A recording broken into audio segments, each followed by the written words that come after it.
Disclaimer: this show is not for the faint of heart or the easily offended. The views expressed here are that of the show hosts only, and not their wives, girlfriends, husbands, boyfriends, polygamous partners, employers, music artists, businesses, or anyone other than the Cognitive Disillusions podcasters. The explicit tag is there for a good reason. Please proceed with caution. Every one of us will have to decide whether or not we want to keep this great republic or whether we're willing to sacrifice it and surrender it to tyranny.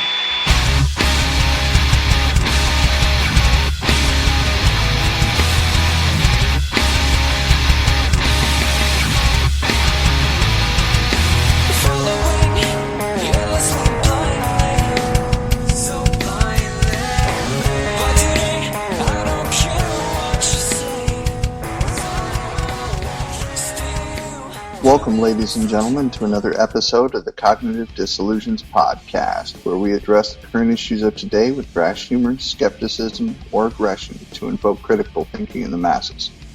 We take our tightly held beliefs, everyone's tightly held beliefs, mash them up with current events, politics, and religion, and throw them to the fires of skepticism. We magnify the so-called logic, then blow it all up. There is no green zone of safety for a lack of critical thinking. This is episode number 24. Your hosts today are Joel, John, and I'm Al. We're your tormentors. How are you both doing today? I'm okay. How you doing, Joel? I'm doing pretty good. I can't help but wonder if for some reason it seems like this is a kind of a milestone episode number, because this is often 24 is often the amount of episodes you'll get in a season of something. So, well, not if it's once a week. Then you're looking at 52.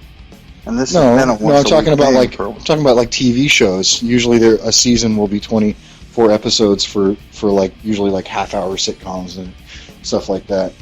The bigger shows, it's usually only 10 or 12. But I don't know. It's probably just making something out of nothing. I never really considered that, considering this is a once a week, or was intended to be a once a week. Well, it wasn't intended to be anything really, but it ended up being a once a week thing. So are television shows generally. Given that it's taken us this long to get here, we're on season 9 or something. That is fair enough. But one thing has been bugging me about the intro, and I know this is normally an off the script, off the show kind of thing, but it bugged me on my way home because it kept playing in my head on my way home from work, my drive. And in a show that advocates skepticism and really drilling down on topics, the fact that it has the word skepticism twice in it kind of pisses me off. It's a little bit of an oversell, huh? It really was. It's like, it finally occurred to me when I got, a mile up the street from my house. I was like, motherfucker, I know what I don't like about the fucking intro. It just got to me. It's been one of those days, though. Yeah, don't. I like it. Just get over it, dude. I don't know if I can. I may have to fucking reword it. I'm not really sure. Well, I think it'll take a 2/3 majority. I'd like really? For the most part, I'd like to think that we're sufficiently skeptical. Well, and that's fair enough, but the reality is, one of my little quirks has just reared its ugly head, and I think that's just going to drive me absolutely fucking batty from now on. You're already batty. I was going to say, man, our baseline is batty, so... Fair enough. Speaking of batty and completely, utterly distracting and bullshit, it was the article that I found earlier this week was a young man was outside of Target, and 12-year-old kid. He's selling candy. Now, I don't know if you guys did this as a kid, but I did.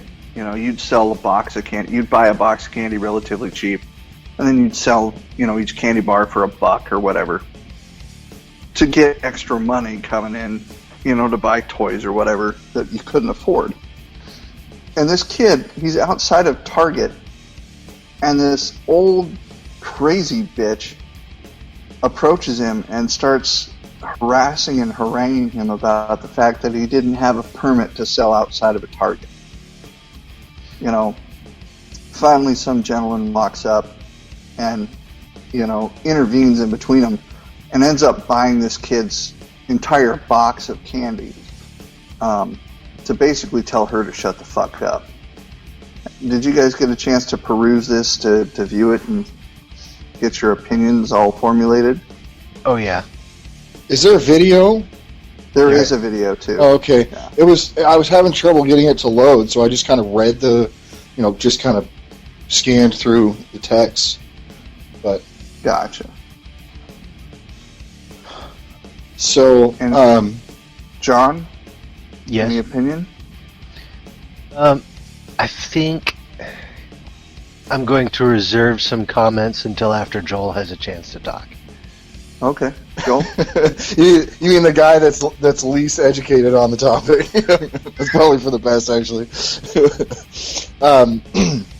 Certainly, we'd rather improve than regress. But, well, I mean, there's some logistical things that come to me and legal things that come to mind. I mean, certainly, if the kid was on private property and didn't have permission, what on earth was that? Me sneezing. Oh, I thought we'd finally and Jesus had finally returned or something. I don't think it would sound like that. I thought it sounded like you were being raptured, like you were being sucked up into heaven. Don't understand, but okay. Getting sucked up into heaven sounds like a microphone getting covered up.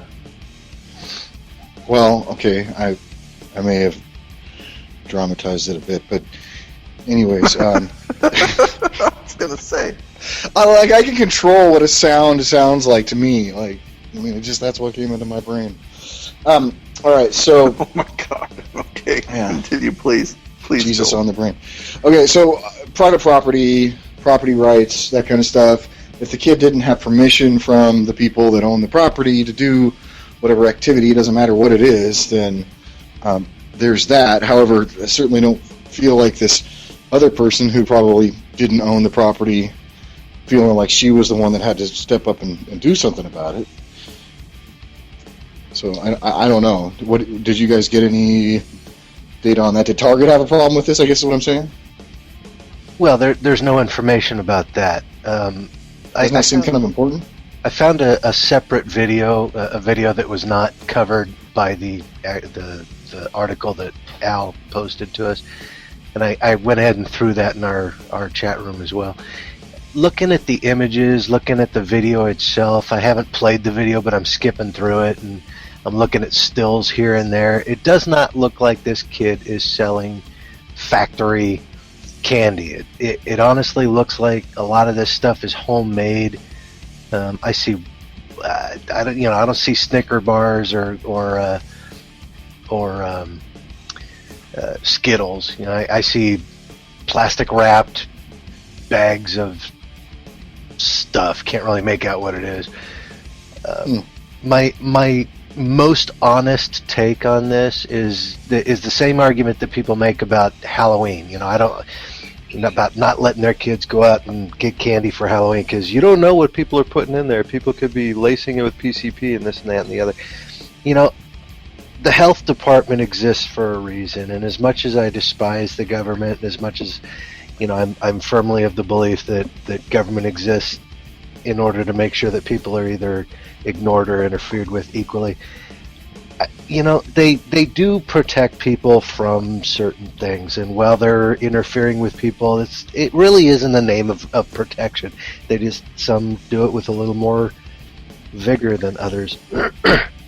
In this particular case, I think the woman is both justified and more than just a little bit batshit. But the kid's got a right to try and earn some extra money.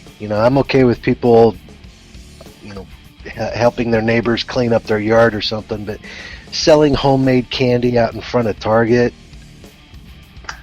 yeah, I'm not so sure about that one. I think the lady is a little bit justified in her complaint. Well, here's where I diverge from that. I did look into this article a little bit more, and nobody had complained to Target. None of the managers come out. Target didn't care until after this video came out, and they sided with the kid. They called it a systemic visualization of racism. The woman. Because on the woman.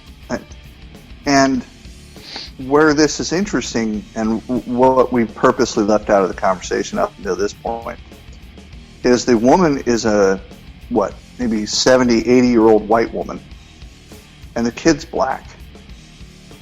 That really shouldn't matter, but in this day and age, with what we're dealing with currently on the racial fronts, it is a significant issue. If it had been a 12-year-old little blonde-haired, blue-eyed white girl, I really don't think that woman would have said. Well, I'm not so sure that she wouldn't have said something, but I can say that some of her comments in the video, this is why I call her batshit as well, because she honestly is just a little bit crazy. Some of her quotes, and I may be a little bit off, but her quote was something like, they do this stuff in front of their homes all the time, or they do their stuff in their own place a lot, and you see how they live. And yeah, she's a little nuts herself, but I think she's a little bit justified in her complaint, but not so much in the manner in which she's presenting it. Well, her complaint would have been justified if she approached him, and this is even going beyond what I believe is justified. She approached him and said, "Do you have permission to do this from Target?" And if he says no, she goes in, talks to a manager if she really has an issue with it. Really what she should have done is just ignored him, kept walking, gone to the manager and said, "Look, just so you're aware, there's a kid outside selling candy. If you got a problem with it, go take it up with him."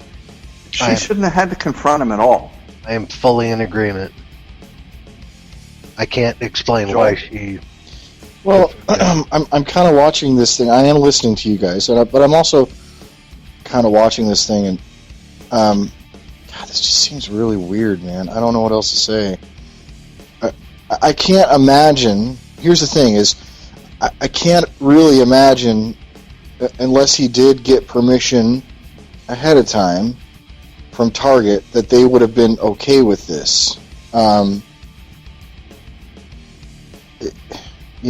I mean, if you're selling Girl Scout cookies, then you've got to go and get that all worked out with them. So there's clearly policy, probably store policy involved with all this stuff. I mean, other things that come to mind, like the Salvation Army during Christmas time, whatever. So I can't help but wonder if Target coming out and saying what they apparently said was not just some sort of kind of opportunistic. Oh, I'm sure it probably was opportunistic, but they did acknowledge that nobody had complained up until that point. Nobody said anything. Well, we also don't know how long the kid had been out there. That box. That's true. Set up. That's true. And that's somewhat irrelevant. I mean, in that it's not about the customers. It would just be about Target's policies of what's being done on their property. Whether, if nobody had complained about it, that means they didn't know about it. More than likely. Which is entirely, most likely and true. But, I've always been taught it's easier to ask for forgiveness than permission. Well, that doesn't, but that wouldn't justify his actions, and I wonder if he's out there selling and he's in a non-obtrusive area. Granted, he's close to the front door, out in but front he's of not Target. blocking. Huh? He's out in front of Target. Right, but he's not like blocking an entryway. I'm going to go ahead and be the asshole now for a minute. So let's imagine for a minute that you're a small business owner, and some kid steps up outside your candy store, because that's really what Target is. They sell candy. Pretty much is. Yeah, it's pretty much a candy store.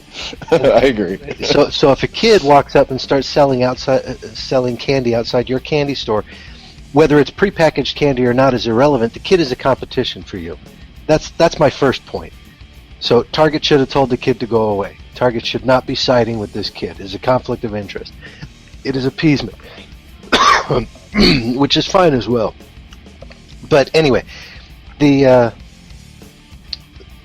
woman is also wrong, because here's a kid just trying to earn a little extra money. The kid could be doing it elsewhere. He could be doing it at a park. He could be doing it, I don't know, out front of his school, in his own neighborhood, in somebody else's neighborhood. Certainly not in front of a store that also sells candy.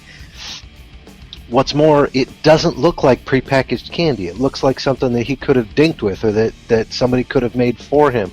It could have drugs in it. It could have, bad stuff in it. The kid, does he need a permit to sell?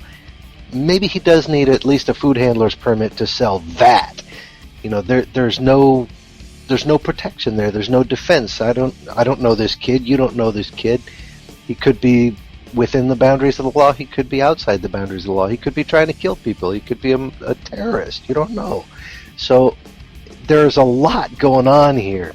The kid's got rights, but everybody else has rights too, including the owner of Target. Whoever happens to, I don't even know if somebody does own Target anymore, but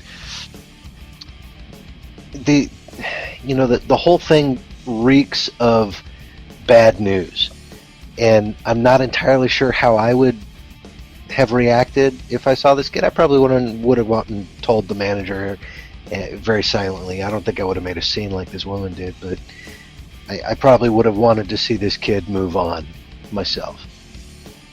I would have wanted to see him go do this somewhere else.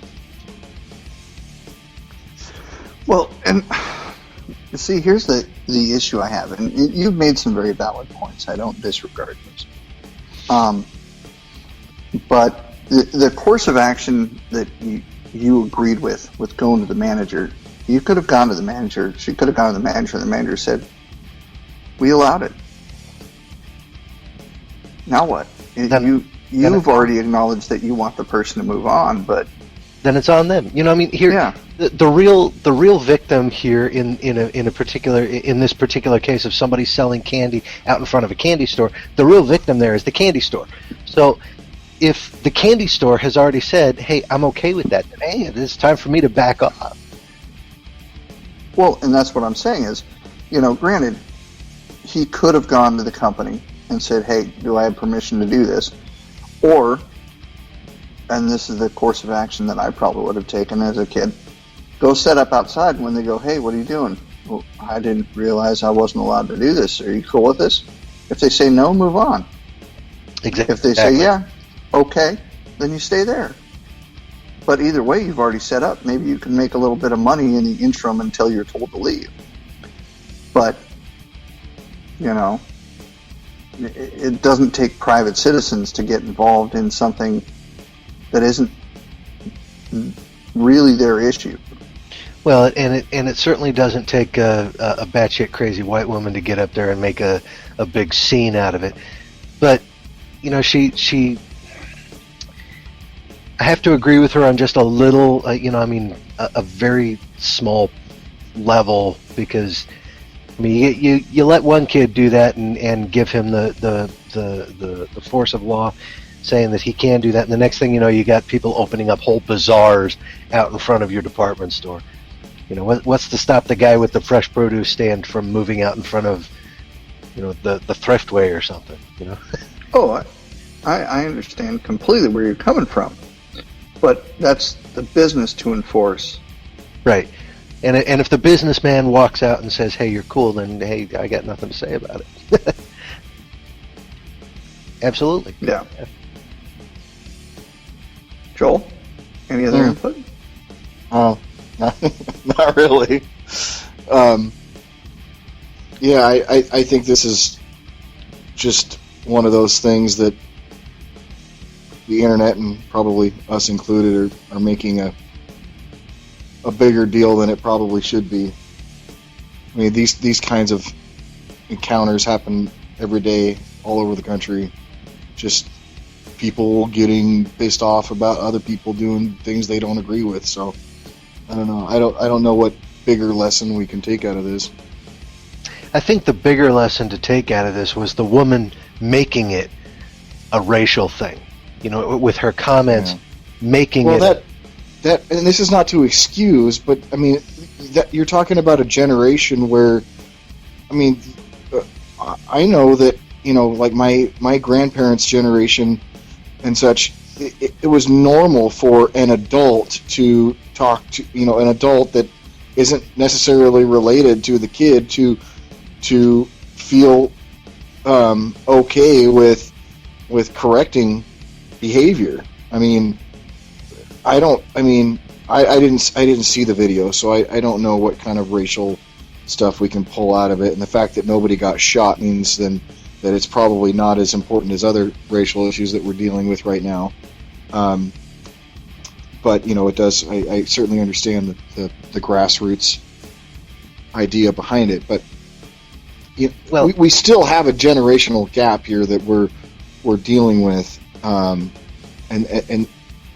that's phasing out just due to natural reasons, but not so convinced. I don't think it is phasing out. I think it's flipping sides. And more in the interest of making this a segue into the next topic, the older white folk, 50 years ago, it was not only okay, it was encouraged for white folk to put black folk down. Nowadays, you want to talk about a generational gap. Hold on. I haven't said too much. What I'm getting at is that we're talking about a generation that would dress down any kid, regardless of race. They would, if they felt that a kid was doing something wrong, white, black, brown, whatever, they would say something. Granted, yeah, absolutely. She definitely could be racist, but the other portion of that is that we're talking about a generation that displayed more racism out of ignorance than racism out of willful racism, and that's what that kind of racism, that kind of just out of sheer ignorance of the world in which we now live, is the kind of racism that is disappearing. The people that aren't on the grid, they don't see all this stuff happening. They don't often know, and I don't know if it's this lady. I'm totally speculating here, but I'm saying that aspect is still there. I got to disagree with you, Joel. Any kind of racism is about ignorance and or intolerance and or just misunderstanding, because even people that are racist today, they're doing it because they've been told something and they believe it. It's not because they've necessarily experienced something that they honestly feel they've been offended by. They've been told they need to be offended by this stuff. The people that are plugged in, though, they know there's another side to the argument. Today, are you sure? Because the media doesn't seem to present it every time, and I know that some of these organizations are not presenting it all the time. Look, I'm just giving my take on the, and I'm not saying you're coming at me, but I'm giving you my take on. I feel like there's a difference between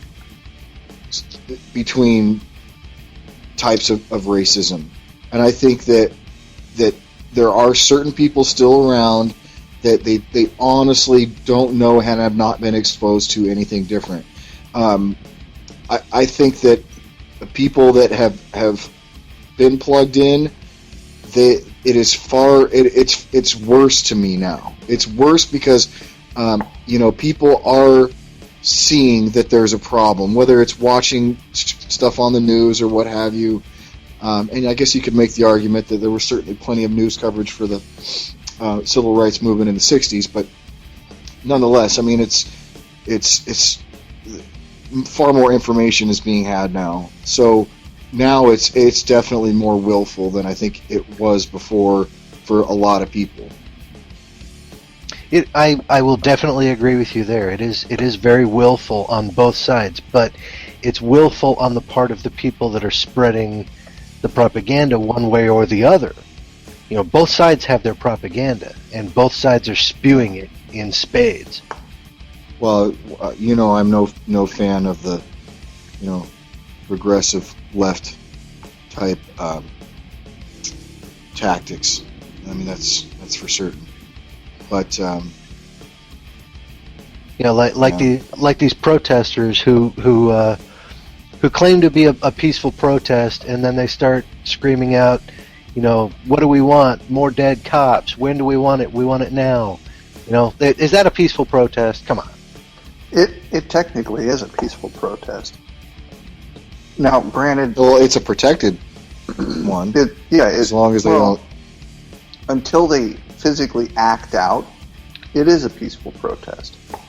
Where is that line though? Where is that line where words police hurt. can feel threatened by words? Words hurt. Remember, you can't walk up to a cop and say, "I'm going to kill you, motherfucker," to their face and not expect something to happen. I mean, right? Depends on the cop. Well, no, I know, and depends on what you are and how you are and how you're behaving, and yeah, there's a lot of indicators that go into dealing with an individual. For instance, I've dealt with plenty of psych patients and people on the street that have come up, "I'm going to kill you, motherfucker." Oh, okay, that's cute. Time to go back to your room, buddy. You'd say that's a little bit different. Well, no, because I've dealt with them out on the actual street. We're talking about talking a little bit about a protest versus true, but random encounter. It's just because you're demanding somebody die verbally does not mean you're instigating violence. Until when it's 1,000 people. When it's 1,000 people marching down an avenue in a big city screaming this, and they're surrounded by cops who are protecting their right to scream this, we are talking about something a little bit different than some punk kid who's lashing out his little tantrum. I'm having a tough time with this, you guys. I feel like we're getting... the counter-argument... Sorry to cut you off, Joel. But the counter-argument here is... would you say KKK rallies are peaceful protests then, or not peaceful protests?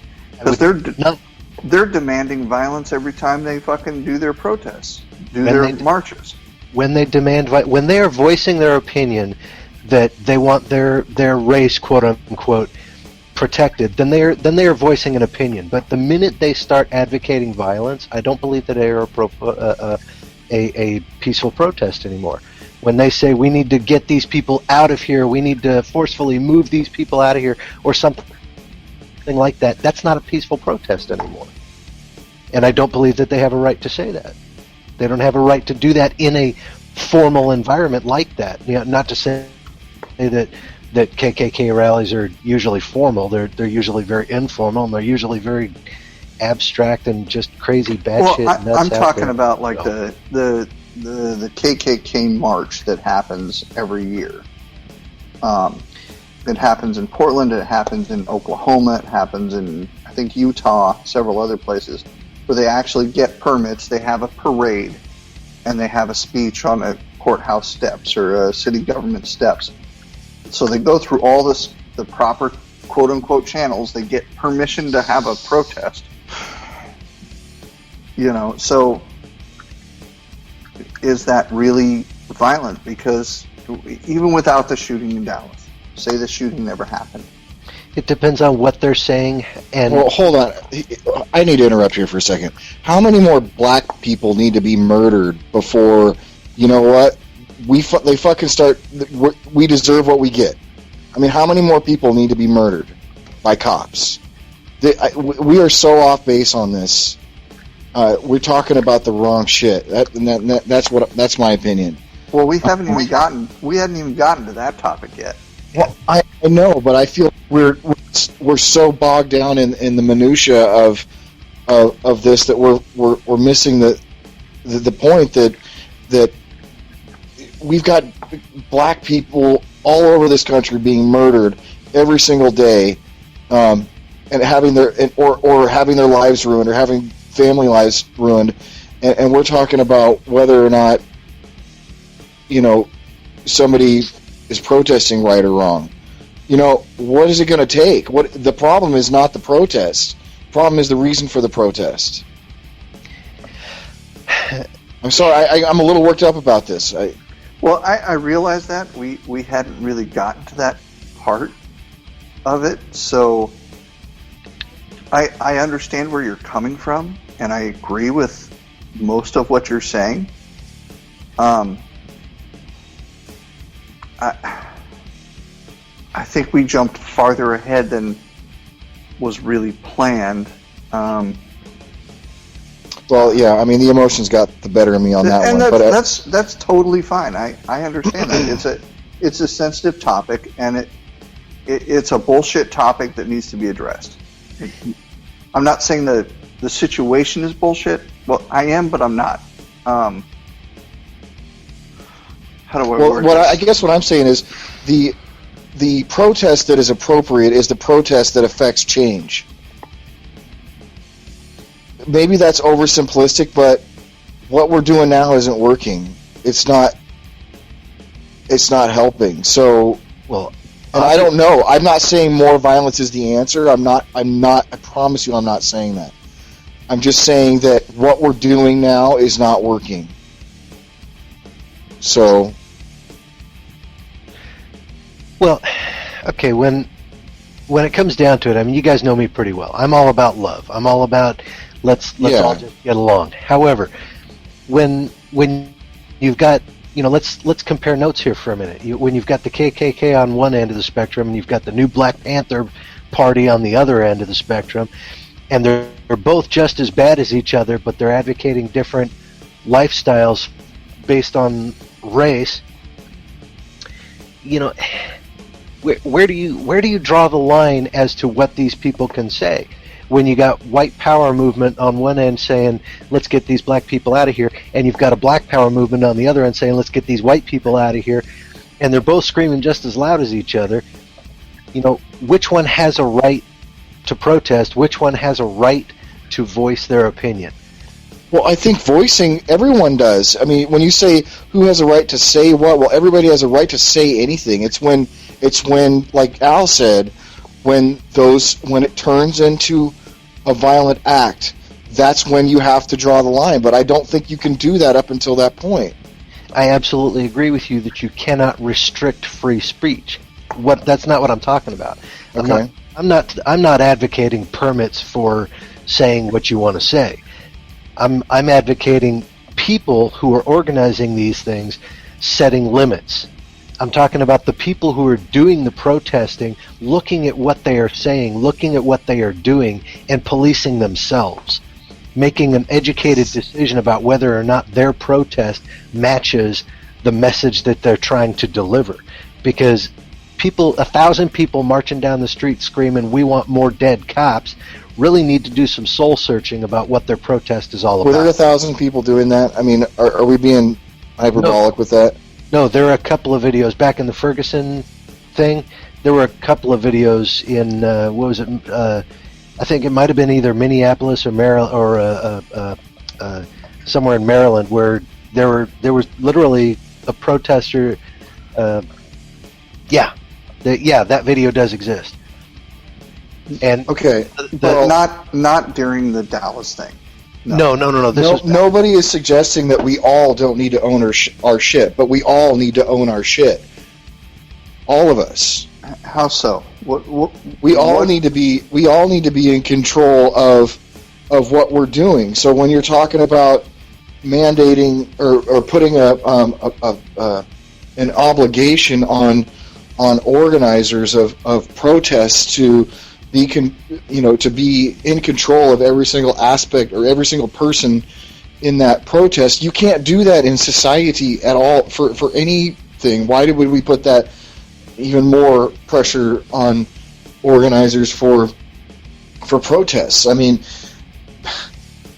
how much culpability does a protest organizer have in a situation where they're genuinely trying to protest peacefully, and a few assholes go and fuck it up for everybody. Okay, so let's look at a comparison for a minute. There are plenty of people who want, I don't know, Smith and Wesson held accountable for gun deaths. So let's compare that for a minute to the Dallas thing that happened this last week. How much culpability does the new Black Panther movement have for this guy, the Dallas shooter, for his actions? Well, they distance themselves. I mean, as far as I've been able to tell, he liked their Facebook page, and that was about the extent of. Or he was part of their group for a few months several years ago, and was actually asked to leave. Whether or not any of that's true, I don't know. I'd be willing to bet that if you went and looked at their Facebook page, you would not find unicorns and glitter. I understand that. I'm not suggesting they're blameless or what have you in general, but I don't have any evidence to think that they're culpable in this particular instance. One way or the other, I don't have any evidence. Until there, like Joel's saying, until there is evidence that they financed this guy, that they trained him, that they armed him, that they provided him with an outset. No. We're already aware that they distanced themselves from him. They've already made statements about that, and there's no evidence to suggest that they did. I'm not talking about financial aid or giving this guy a gun. I'm talking about them giving him a reason to do what he did. I'm talking about, we've talked about intellectual property before. Let's talk about it some more. These people are spreading ideas. Well, how about the cops that killed these people recently? Are they culpable? In a way, yes, because their trainers are as well. Whoever taught them that this type of person is more liable to try and kill you than this type of person, whoever's educating that police officer to be as panicked and idiot as he is, that guy is culpable as well. I'm not saying that guy deserves to go to jail, but I'm saying that guy needs to stop and look at what he's doing and do some soul searching. Well, I mean, I feel like right now this conversation is probably very close to what frustrates people of color, the way we're framing this conversation. And I want to be sensitive to that. I don't know that for sure. I mean, obviously, the three of us are trying to figure this out and understand it, and even maybe come up with, ways that we can help this situation. But I know we're trying to do this in phases, but I feel like it's bogging down the message. I mean, I'm just going to keep saying that, I guess, until we get to the point where we're talking about, the people that are actually powerless, the people that have been killed, and their families.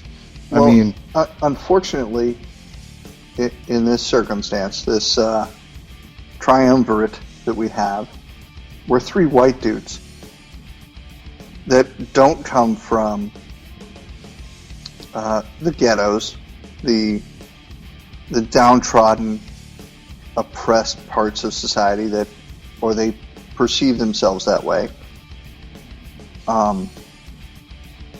So I don't think any of us in that regard can fully appreciate where they're coming from or fully assist in any way that would help bring their environment up. Does that make sense? Well, it makes sense, but to a certain extent too. I mean, I think it's a mistake to suggest that only people of color that are are poor or living in the inner cities are dealing with this kind of stuff. I mean, if my recollection is correct, the gentleman that was killed in Minnesota was kind of an upstanding dude. Oh no, I'm not claiming that they're the only people that can. I'm simply saying that we don't have a clue. I mean, from our side of the table. I mean, the most racism I've dealt with is people hating me because I'm white, and I don't give a shit. Yeah.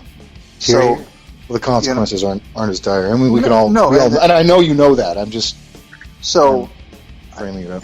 As much as I would like to go into a more in-depth conversation on that, the reason why I felt that we should stick to, the aspects of this that we actually have experience in or have a connection to.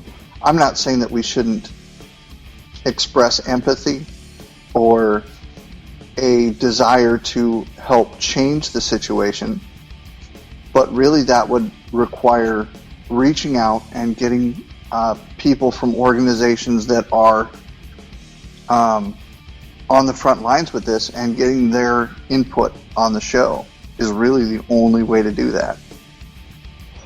Without being able to live stream a phone call, I don't know how we'd be able to do that. Well, I mean, I don't know about organizations, but I certainly know people that have to deal with this stuff, and I'm sure would have plenty to say on the matter. So I'm hoping that I can reach out and have somebody come on that can educate us on this. And what I really am hopeful that we'll be able to do is have kind of like I described earlier, a fearless conversation where we're not walking on eggshells. We're just talking honestly about this stuff. And if we have some idea that, we need to either find out if it makes sense or if it needs to go to the wayside, we need to be able to express that idea without, fear of the racist hammer being dropped, because none of us are racist. So, but we certainly you guys just attack everything from a skeptical point of view. So I'm also not going to just accept the any of the narratives that are out there right now. I want to analyze them. So here's what I thought we were talking about: the protesters and permits to do a protest. I thought that's where we were going to. Joel apparently jumped. I hijacked it. Yeah. Yeah. Joel jumped several steps ahead. The injustice itself. I got mad. I'm sorry. It's just, I'm a ginger. That happens. Talk about the injustice itself. I think this would definitely become an echo chamber. All of us agree that there is injustice going on and it needs to change. And white cops need to quit being so panicky. I think we're all in agreement on that one. Let's hope it's just panic. I would change it to all cops need to not be so panicky. Agreed.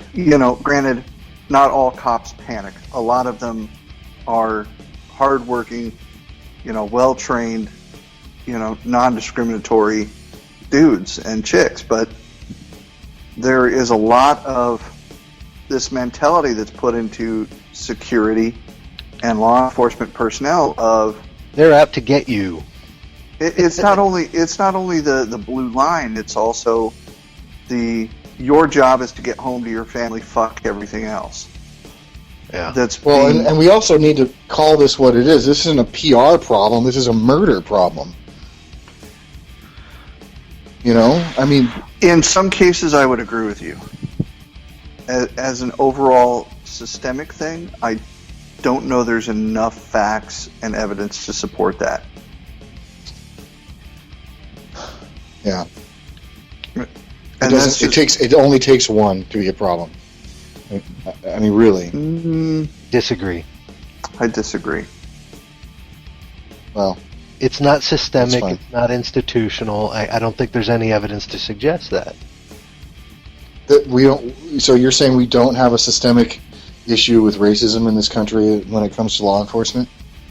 When it comes to an institution, okay, when you talk about institutionalizing something, that tells me that there is a policy letter out there that says, and somewhere in the Justice Department, somebody has put out a policy letter that says we're going to look at black people as if they're going to try and kill us.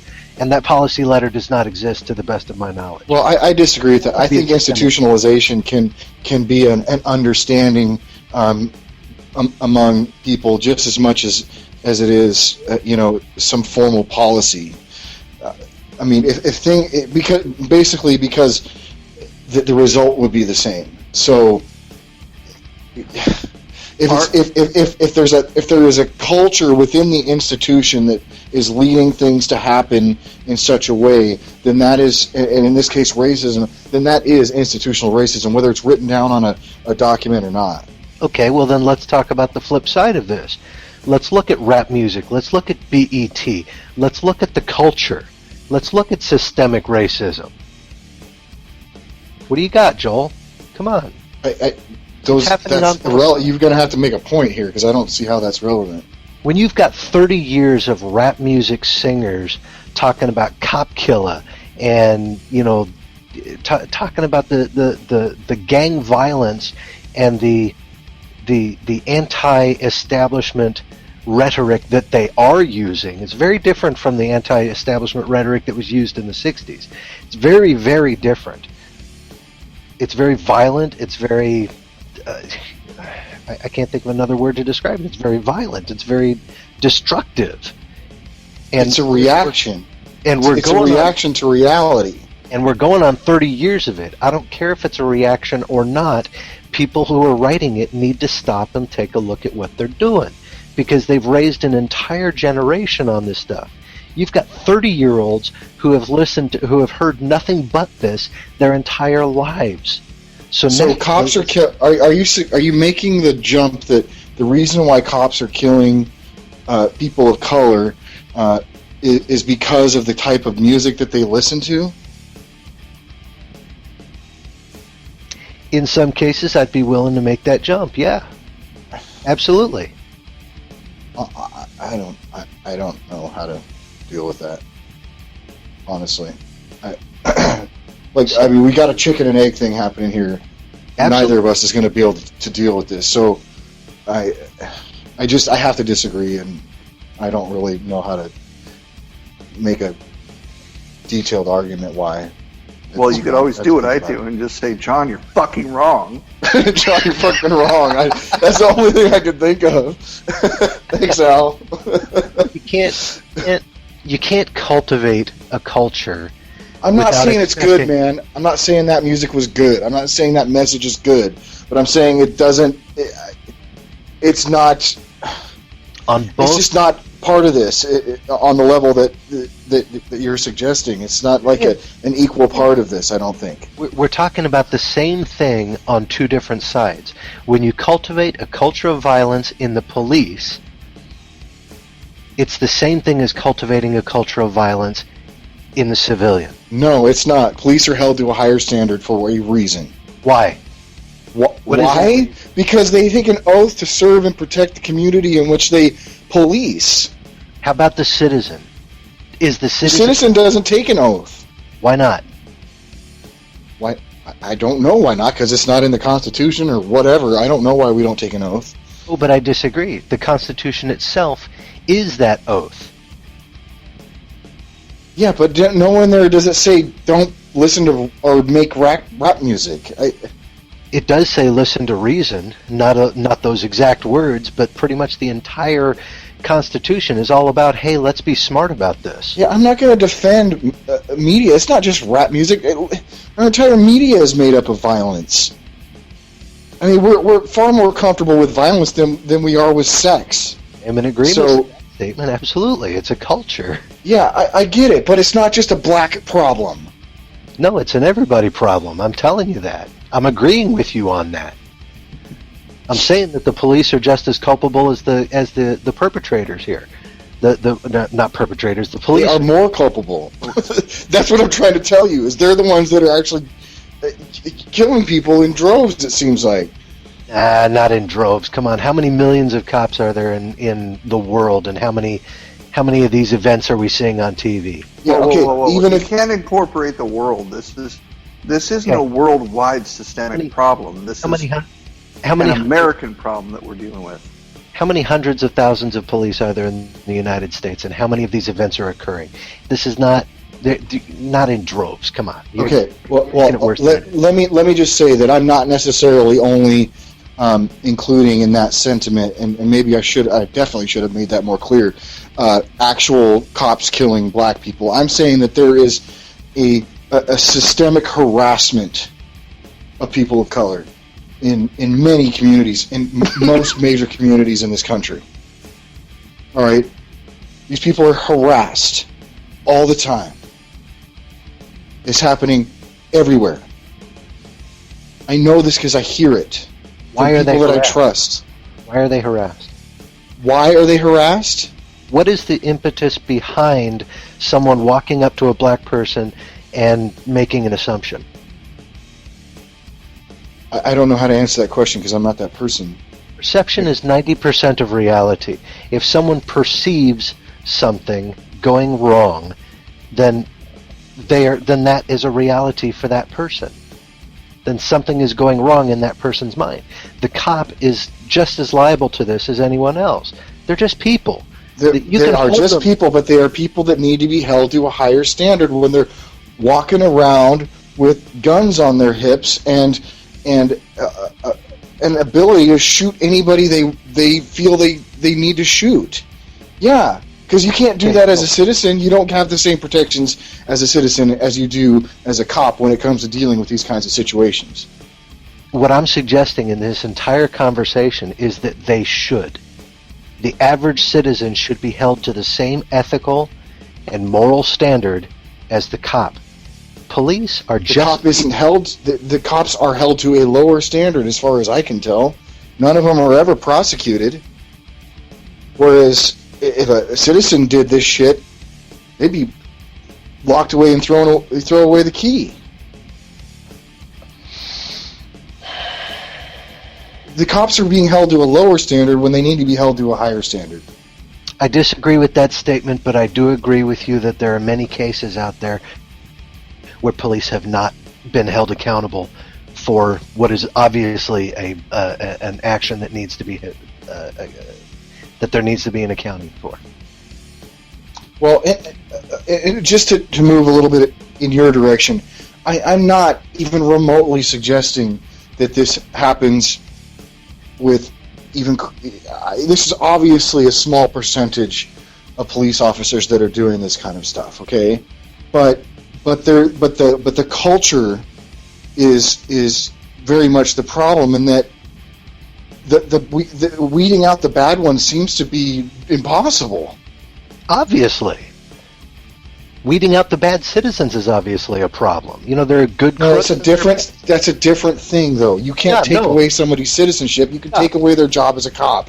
Stop. You absolutely can take away someone's citizenship. It's called throwing them in jail for the rest of their lives.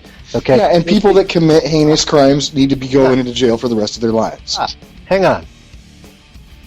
There are good crooks and there are bad crooks. There are the Robin Hoods out there and there are the Al Capones out there. Okay? There are people that are held to ethical standards who see their ethical standards and who meet those ethical standards. And there are those people who do not. The fact that you recognize that there is a small percentage of cops out there who are not meeting that ethical standard tells me that it is not a systemic problem.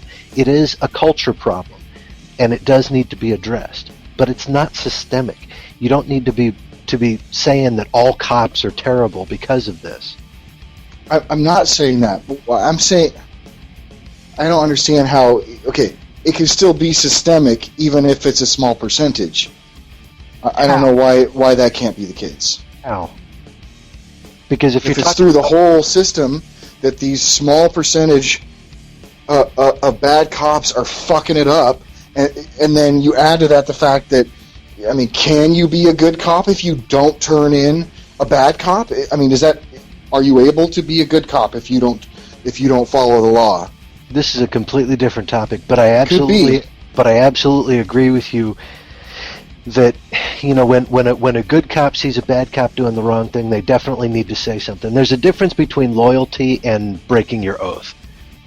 I agree with you that blue does need to work with blue, but you know, when people are taking bribes and people are shooting black people just because they're there, I mean, that shit needs to stop. I agree with you that bad cops need to go away. They need to stop. And I agree with you that a good cop turning that guy in is not being disloyal. that guy is holding himself to that proper standard. Well, and what I think is that I genuinely believe that these things occurring are the catalyst to all of these complaints that you have about the culture that you were talking about. I think that is the prime mover in all of this. So I feel like if we do anything to mitigate all this crap from happening where we can, take responsibility and change things where we can, then things will start to improve. There's always going to be a criminal element to every society, every level of society. I absolutely agree with that. And I do wish that more people would feel a sense of obligation to the words that they speak in public, including ourselves. I mean, we should hold ourselves to a high standard. Now, we still want to have fun and say, crazy shit, but at the same time, we gotta be responsible for the words that we use and the way that we communicate.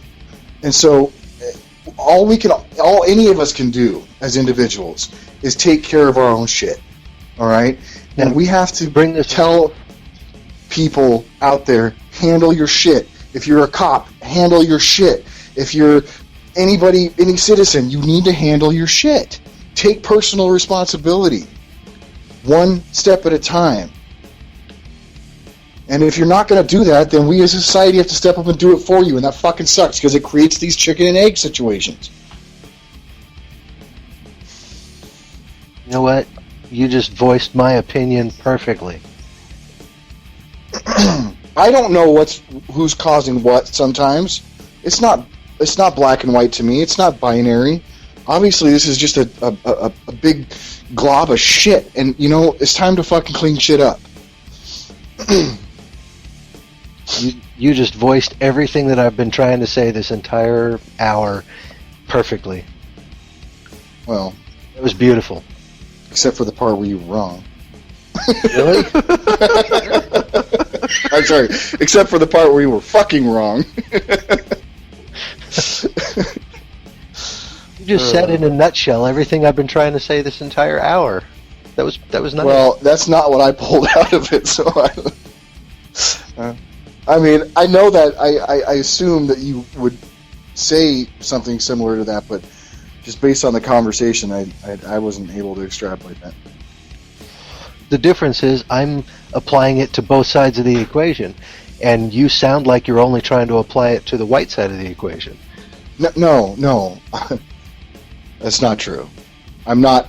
Everybody needs to take personal responsibility, but we also need to remember that cops do need to be held to a higher standard.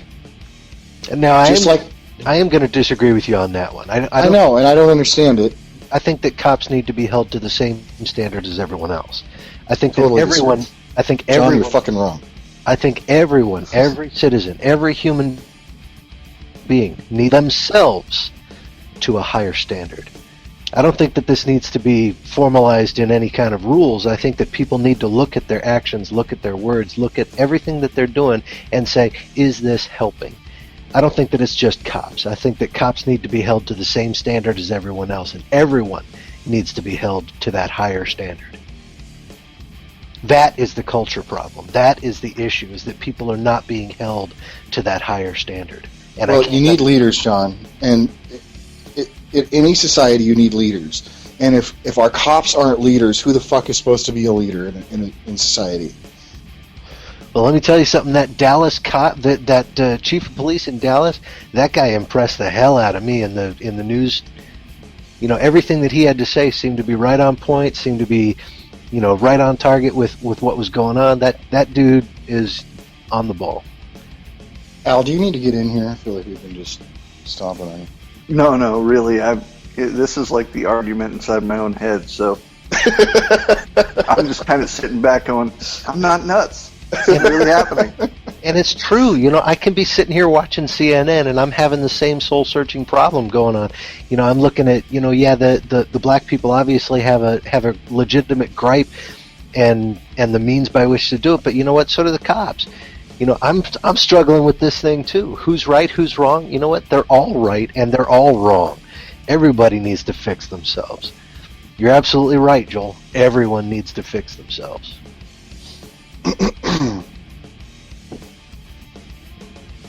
Well, where are we on this? I don't remember when we got. What I do you think we mean? brought it around. I think Well, I we mean, brought it around back to what I'm a little. I'm worried about time and wondering if we need to start considering. Well, we're well over an hour. Yeah, that's what I was. But if it's anything like the last podcast where we recorded for an hour and a half and it only showed up, 31 minutes worth of audio, I mean, I guess we could go a little bit longer. Oh, well, there's more audio. It must have just been the link wasn't ready yet. I'll send it to you. We got all the audio. I didn't download yesterday's until this morning. So when I click the link, I mean, I can try again, but... No, let me go get it fresh. We shouldn't Okay. be doing this during the podcast, but Yeah, we should, because we're professional like this shit. yeah, super pro, bro, super pro. Hey, we're not getting paid by the fucking radio station that we should have been, so fuck them. You know what? When your IT department is the same as your broadcaster, your publisher, your producer, and your anchor, there's a little. That's pretty pro right there. Yeah, I mean, I only put in like 15 hours worth of work on these fucking things. It's not a big deal. And we love you for it. So I will interrupt my own damn show for this bullshit. Why not? It's my party if I want to. That's exactly it. You gonna get in trouble for that? Maybe. No, it was underneath. We're good. So, I mean, this is a really tough topic, and I don't feel like I'm grounded enough in it to really speak well on it. I know Joel is really passionate about this topic. I know you're really passionate about this topic. I'm still trying to figure out where the fuck I'm supposed to fit into this topic since I'm an American. I'm supposed to care, but I really don't, but I do. Well, I think that we could all agree on the fact that it would just be nice if we could reduce the amount of lives that are being ruined every day by this shit. Both sides, whatever. I mean, I'm fine with all that, but lives are being ruined every day, whether they're being taken, whether they're being ruined through, just putting people in jail for crazy amounts of times for non-violent crimes, whatever other things. I mean, let's stop ruining fucking people's lives. Oh, I fully agree with that, but where I have an issue is, let me step back for a second. First off, I agree with a lot of what John says. I agree with what a lot of you say. And I know that John, in the last podcast... What do you mean, you? You fucking gingers. You. So, I know that John got hammered in the last podcast because we kind of ganged up on him, and I was You a did? little Because he was fucking wrong. a little overzealous on that. But he was fucking wrong, and that's okay. I think you're fucking wrong on a lot of what you're saying, though, tonight, Joel. No, I'm not. I reject your reality and replace it with my own. That's okay. And that's kosher. You're still being a dick, but, Kosher? You mean like a pickle? Yeah, like a pickle. Tickle, tickle. So Al, talk to us. Why do you think he's wrong? What's going on? Well, I do think that there is not a systemic, system-wide issue with the police departments. I do think that there is. I don't believe it's a racist issue. I do believe it's a training issue. Now, granted, there are some departments that are fucking racist across the board. I'm not going to deny that. And I do think that there is a disproportionate amount of people of color being affected because of the societal base that occurs and where the law enforcement happens is in impoverished neighborhoods, because the impoverished neighborhoods have people that are trying to better their situation, not always in the best way, or not always in a quote-unquote legal way, which causes other people harm, causes more police, and it cycles back around. I do think that the police, on a lot of scenarios, do what they can to ensure that they're policing fairly, correctly. And I do believe there are a lot of people in impoverished neighborhoods that are trying to better themselves in the best way possible without harming others. Unfortunately, there is a growing movement of people who feel they are still enslaved or oppressed that are lashing out. And there are some that legitimately are. But they're not communicating with each other. And same thing with the police departments. And there are situations where police specifically target lower income people because they are less likely to challenge the court costs. Our policing system is has been modified to be funded mostly by citations, taxpayer dollars, nonviolent crime, shit like that. And then we've got a prisoner population situation that's part of the problem. Got a prison system that's designed to keep people in prison, not to... Correct. And to suck people into the system. So this is a much bigger issue than just race. Now, the ethnicity, the race issue is a part of it. So that's where he's wrong, in my opinion. No, I'm not. Okay. John, in my opinion, is also wrong when he says we need to bring everybody up to the higher standard. Really? Yeah, and here's why. Because we are a free constitutional republic. And if I want to be an asshole, god damn it, I have the right to be a fucking asshole. I'm going to be the worst shitbag ever. I don't have to acquiesce to your perceptions of what the rules are, or Joel's perceptions of what the rules are. I have every right to live my own life the way I want to. But Joel is correct that the police swear an oath or affirm an oath to protect the society. They elected that job. They should be held to a higher standard. I'd just like to point out, Al, that you just got finished saying, in a nutshell, that people have a right to violate other people's rights. No, I didn't say that. At no point did I say that. Clarify then, because by saying I have a right to be an asshole, clarify. What level of asshole are we talking about? Because being held to a higher standard, in my opinion, means looking at your actions and saying, is this helping or is this hurting? My actions end at the tip of your nose.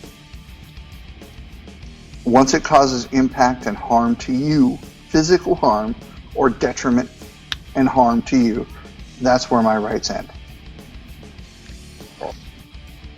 There's a very subjective way of putting it, but I can't disagree with you. I can say what I want, I can do what I want until it harms other people. So, if I want to, hang myself in my closet and jerk off to fucking Miley Cyrus videos, I have every right to do so. I can be that kind of asshole. Also completely irrelevant to the conversation. I can be an asshole that marches down the street and says, I want to kill everybody. Can't do shit about it until I actually take action. Or until somebody listens to you and 1,000 other people chanting that and saying, I need to do something about this.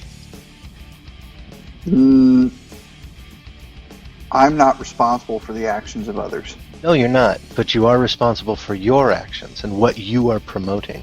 That's the higher standard that I'm talking about. I can promote anything I want to. If somebody else takes that and runs, that's their responsibility. Absolutely. Not mine. Guys, we really need to wrap this up time-wise. Oh, see, look, Joel's trying to be the lead host again. Let's see how this Well, goes. I'm just trying to keep us on here, dude. In closing, then let me agree with you, Al. You can. The real question here is, should you? And that's the higher standard that I'm talking about.